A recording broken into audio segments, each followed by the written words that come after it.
Okay guys, quick tutorial lang para sa mga nagtatanong about sa skill build ng gunner ko sa Caldoris Rising Crown. Bale, ito na siya. Skill 1 ko, ni level 1 ko lang kasi hindi siya AoE skill and hindi pa naman siya ganun ka-importante sa early game para sa akin kasi yun nga, hindi naman AoE skill siya.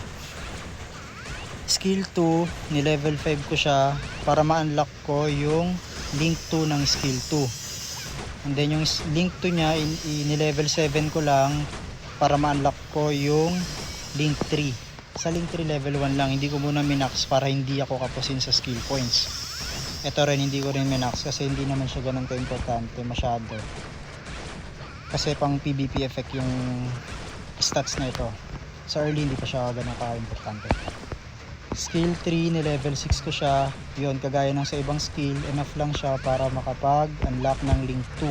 Sa link 2, level 5 lang para ma-unlock lang yung link 3. Sa link 3, level 1. Hindi ko pa kinuha to kasi yun nga, kakapusin pa ng skill points.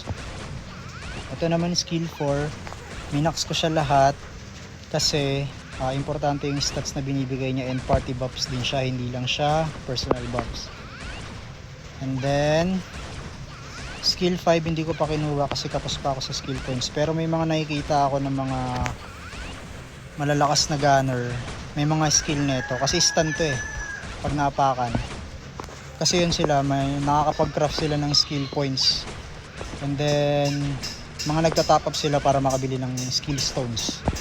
Sa passive naman, max tong attack pati to kasi level 10% siya pagka na max mo. Tapos critical damage, ito 50% critical damage increase, kaya malaking bagay siya.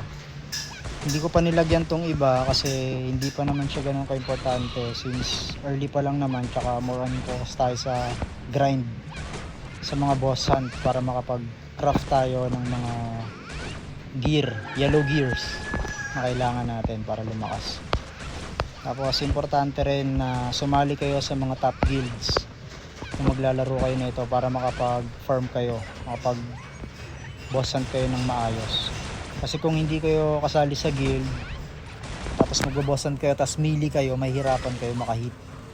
Kailangan nasa guild kayo ng mga top guild sa server nyo para makapag-free farm kayo ng maayos, kahit melee kayo. Yun lang.